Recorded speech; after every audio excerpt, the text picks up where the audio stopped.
Um, so through that process of dealing with NHI, systematically has to be done in bouts because you don't want the Mhm.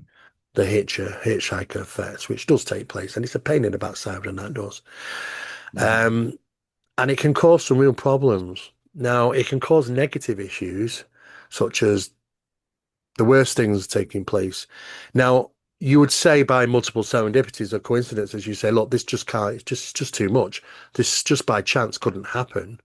That all this bad stuff's happened. The car breaks down, the washing machine stops, your father dies, your dog dies the next day, gets run over, and it's constant, bum, bum, bum, bum, bum, bum, bum, bum. And you sit there one day and you go, oh, I somebody off. Mhm. And the phenomena can do that and can turn your life into a living hell. First off, is recognizing that it's not your fault and recognizing there's mechanics behind it, you Mhm. know, and it's don't blame yourself thinking, have I done something bad to deserve this? Because that's that Yeah, is that is the open door to for them, you know. it's It's finding it all the way. For the general minions, I would say sometimes they react to that process. Religious reaction causes suppression sometimes, even in the UAP, NHI stuff, abduction phenomena. So it is interesting that why should it have that? If yeah, because you shouldn't have it, should you? If you've got different things and they're coming from some other planet, and but it goes that's back a long time. strange. Yeah, it's Yeah. really, really interesting. It goes back such a long time. You got a guy called um, what was his name? Lane, Mead Lane, I think his name was, Mhm. and um, and he said he was one of the early ones. He was born in 1882, and he was the first one to come up with the process of the communications with UAP or UFO back then were Mhm. in fact interdimensional hypothesis he was putting forward back then. This is how long this has been going It's on for, incredible. Yeah. right? And even to the point with identifying the NHI to be various different types. Also, that there was a source. Also, that they had different ways to appear. Now, he referenced this. He wrote letters Mhm. out sometimes, years ago, called Round Robin letters, and he was in there and he wrote a book, um, The Coming of the Guardians, I think it was called, something like that. And then he wrote another book about flying saucers and the ethereal solution or something. But being ethereal, he's meaning that they're non-physical and physical. In a sense of speaking, they can step from one side to the other, like angelic scan and stuff like that. Mhm. And he started that ball rolling many, many years ago. Now, in 1967, as you know, Keel came out with Right. that. He'd done his life of work and realized, yeah, this is what this is. He was basically going down the same path, not because of other stuff he'd read, but because of his own work. Now, what's interesting is just over the last year or two, we are living at a time when they want the narrative to change. What's Yeah. changed? What's happened here? Is it because Mhm. we're getting too wise and we can't swallow that big pill anymore? That they're traveling the vast distances of space just to come here and visit us and then fall out the sky or explode or crash on the ground? I mean, it's just ridiculous. No, these are Mhm. giftings to advance human technology, but that narrative, that ruse is wearing thin. So if they have to change it, it's at Pentagon level now. They're talking about interdimensionals, they're talking about NHI, they're Mhm. not talking ETs or extraterrestrials anymore. They're talking something different. So the narrative Oh, change. it's crypto terrestrials now. It's us Crypto-terrestrial. from the future. Like, Yeah, well, oh, yeah, I okay. mean, I can understand where they're going to go with crypto-terrestrials because that old Mhm. idea that they've been associated to the ground has led people down the path to think, oh, there's civilizations below our feet. Not in that sense as we know it, but it is the geological connection to the rock of planet Earth that has its connection there. And this is why you've got Lemuria and all these different places all over the world about, advanced beings living under the ground. If it's in Antarctica or it's in the mountains of the Himalayas or all over the bloody place. under the ground, under the water, that sort of thing. Atlantis. There's another prime example. Yeah. Now, these stories is misled because of the connections with between phenomena and out of sight, under the ground, under the sea, that sort of thing. You know, Mhm. um, and that has led people to literally believe, in a literal sense, that these things are just cities under the ground by advanced beings. You know, in a physical sense, like we are. So, not quite like that, but you can see how it's got there. Right. And because people have thought that, this is why they started to worship deities from the caves, from Yeah. the ground. And there are thousands and thousands of caves all over the world. There are deities which they go and worship on a every daily basis. Even Lords, which is the most religious place on Earth, planet Earth, is because of that. It wasn't Virgin Mary. It was described as that thing. But the Vatican know that. The Vatican are weighing in and took one knee, as I've said, and then they're utilising this and hidden away the fact that some of these things are not pleasant, some of these Mhm. things are not good, and turn them into angelic encounters. Now, the the beings that appeared to these monks and nuns and priests and also all sorts of shamans all over the world are certain type or stereotypical archetypes, should we say, but they're not friendly and they haven't done very nice Mhm. things to people, especially when they write in their own diaries that they thrusted this thing in up their entrails. That's not a good thing. No, But no. this got twisted into Mhm. the receiving of the Holy Spirit. It Yeah. got twisted. The cherubs and the cherub's dart came from a cherub is because the beings were small in Right. in a number of cases were about 3 foot, which is about the size of a cherub. The cherub carrying the dart is the being holding its device. So the representation of the cherub's dart and the cherub was because of that visitive and to have enticed of the Holy Spirit enter. So not good. So that became changed over the years with the Mhm. Vatican in artistry and tapestry and statues to change it um, to smaller beings, well, to other beings, usually Mhm. winged, small winged ones. And that became like Cupids in a sense of speaking. It'd fire the arrow. Mm. There we go. Oh, yeah. Yeah. Um, to the dove and the partridge. The dove and the partridge Mhm. represents the same thing. The dove and the partridge in tapestry, in ancient tapestry and artwork, and you'll look at it, know Mhm. that there is looks to be a craft in the sky. Um, and some right in the center of the craft will be a dove or a partridge, or there'll be a light that comes down and hits somebody on the forehead, like Mary, for an example, the Virgin. Right. Communication or light beam that passes through walls, which it does, just as it did in Colaris, 1977, 78. These beams Mhm. passed right through the wall, right through the ceilings, and hit people whilst they were lying in bed. And it they were being prepped. Hundreds Mhm. of people were being prepped for contact in Colaris, which is a small island of Brazil. Because when the beam hit them for about 15 to 20 seconds, they felt like something was being extracted from them. They were in absolute agony, but paralyzed. They couldn't do nothing about wait it out. After which there were puncture wounds, which took the iron content from their bodies. This is why they were so nauseated. This is why they were so lethargic. Lots of them had to go to the hospitals. Several of them died. This is, They were being again, just prepped for major contact experience. They were taking the iron content out of their bodies in preparation. this is, if I may, this is eerily similar to Paul Garrett's case, which is in the book Final Events here, look to my left. Oh yeah, Identical. And yeah, I might add this to what you're saying, it's like he had a near-death experience yeah. and he's out of his body watching these metallic objects hovering over people. A light would hit them, zap them, and something would leave their body. And it's exactly what you're saying.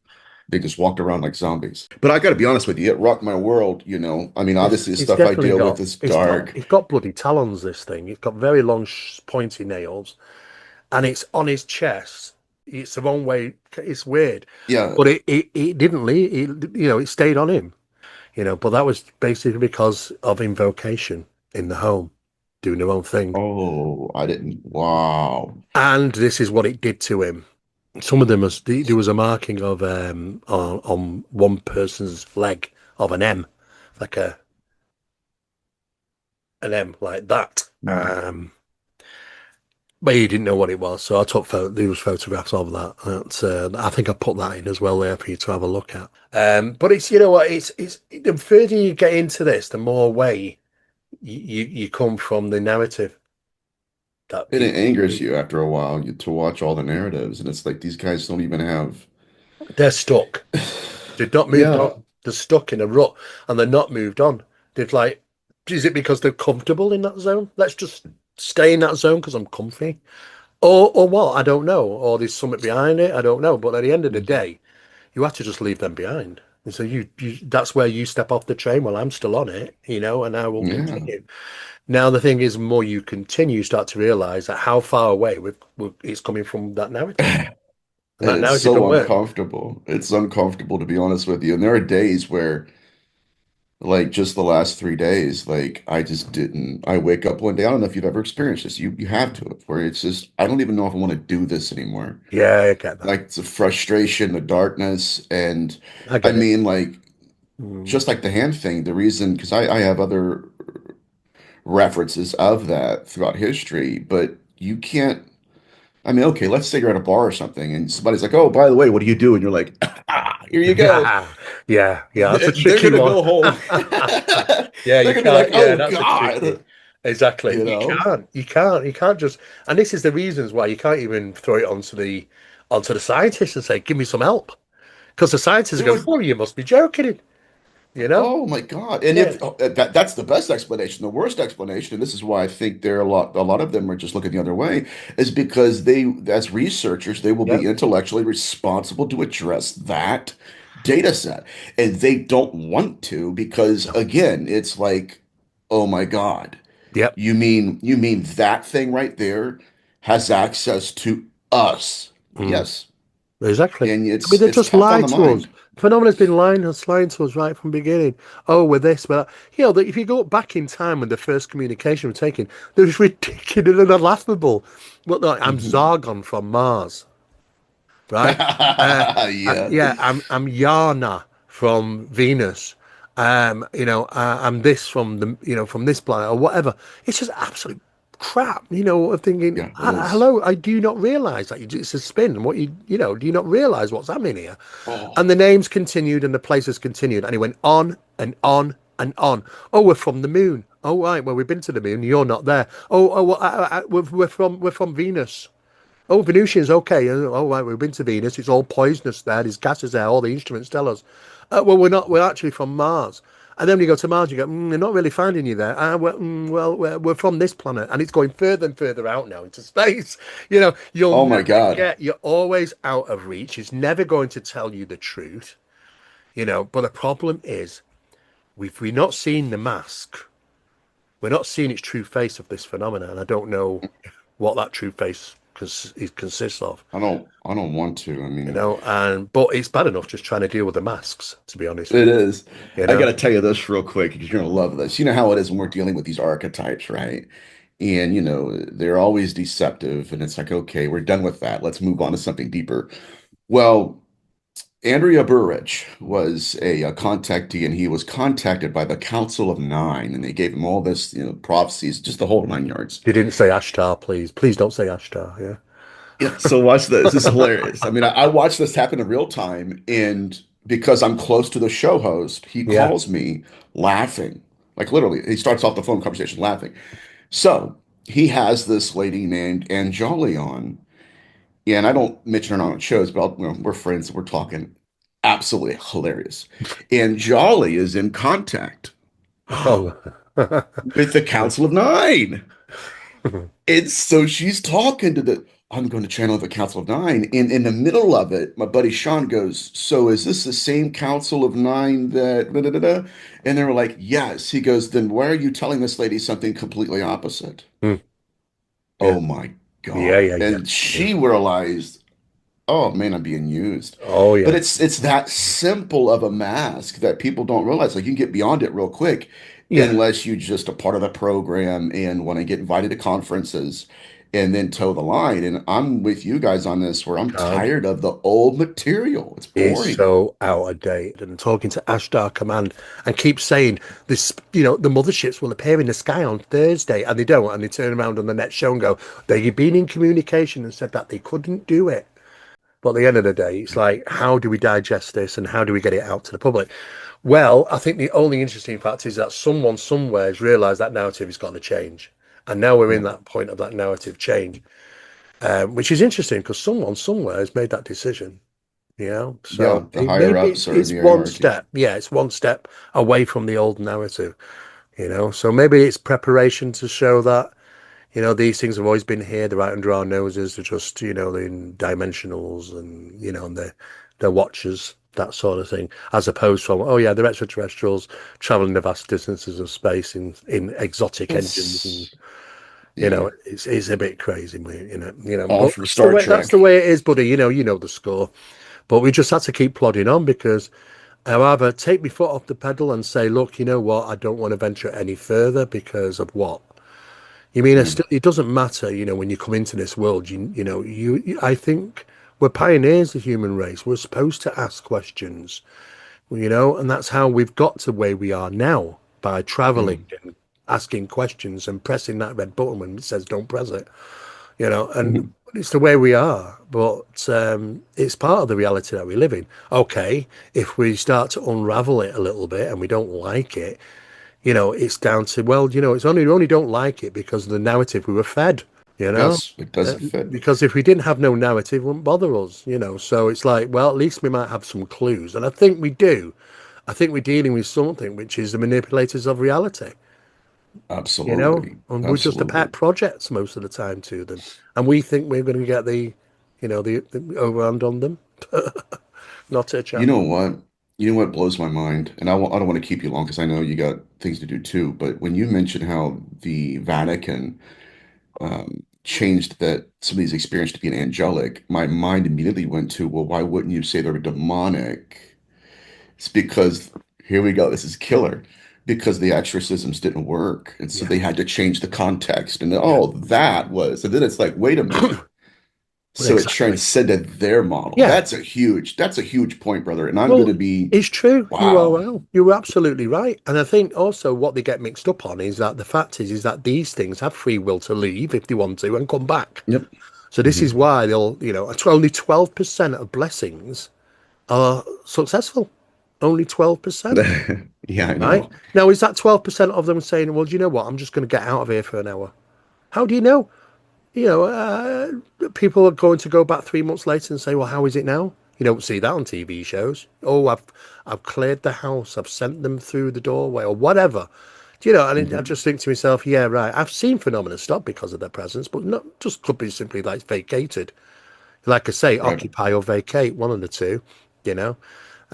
But you know what? And then of course I know that some systematic exorcisms early on were utilizing iron Hmm. in the crucifixes and stuff like that. But This is fascinating. And one of the other big kickers, I guess, that helped me deconstruct the demonic model, specifically within Catholicism, was okay, yeah, if the exorcism did not work and it failed, the pathology is demonstrated that that entity will go after the priest that had authority or has authority. Which one is it? yes, Because now all of a yeah, sudden all those rules are trashed, and literally these yeah, guys are getting stalked and killed. It's like, how does that fit in? It doesn't fit in because it shouldn't. It's not the true no, part of the model.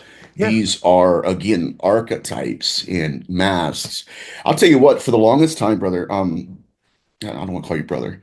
No, Steve. yeah. I'm getting too comfortable. I hold you in such high regard. No, no, it's okay. I felt alienated, and I thought, and I was going through this process. And my dad's a pastor, and I'm like talking to him over and over again. And he loves your work too. And it was just kind of weird, right? That all of this shows up, and I finally find people that are not only thinking like I think, but Mm, are light years yeah. beyond me to where I can actually sit down and have You could conversations. have a And so conversation. Yeah. you have no idea how, I mean, not just for me and my research, but me There existentially, isn't how that many. validated me, it was like, oh my Yeah. God, Well, there it's isn't many I amazing. can be honest with you, because it's like they're still stuck in the old Yeah. narrative and can't think out of it. We're dealing with a phenomenon that can present itself as angelic or Mhm. godly. So how are you supposed to know, even if you want to talk about a religious experience, what is a religious experience? Well, let's write Mhm. that out. What does a religious experience consist of? Well, it's usually because it's derivative of what you visually see. Yes, yes, yes, Now, yes. if you're talking about the euphoric feeling, yeah, that can be manipulated by phenomena. It can be Hmm. created. Yeah. It can make you feel Yeah. like that. So you, It's so it's so ridiculous. easy to say, well, we can never ever trust our eyes, never ever trust our emotions. And now we know that when they are going about their business, especially the abduction phenomena as well as other things, they're utilizing program memory. So they'll come out of it saying, oh, it was all love and light. Yeah. Sometimes, sometimes under hypnosis, they'll relive what really happened and they're not saying it's love and light. And that's the big problem because now we can see through the charade, but people don't want to ever believe it. And that's the Oh, problem. well, yeah, Belief. they'll question the hypnotic regression status, and well, that can't be it. Yeah, it's the screen memories, and I've always been like when I do lectures, I tell people it's not what they're wanting us to remember, it's what they're wanting us to forget. That's the data. Once you get beyond all of the mask and the guides and all of that, again, they are preserving the correct model of the phenomenon. Oh, yeah. And people are like, well, it's all consciousness. I'm like, well, okay, that was, by the way, that's Science Bob McGuire's point. That's all consciousness. And it's like, okay, that's kind of lazy. Yeah. That's like me calling T-Mobile, right? I don't know if you guys see, you know what Yeah. I mean? And Yeah. like Verizon answers. I'm like, well, it's all cell phones. I know. Well, you know what? It's been a good one. Have a Thank look you. through those details. Look at some of those Okay. photographs. I've got more of them if you want to have a look. I would And love to. check into that curly nine with a tick to see if that Okay. resembles, if there's anything that fits that you might know about it. Yeah, I will, international brother. type of I will. alphabet. Yeah. All right, so have All a good right. night. Ta-da, mate.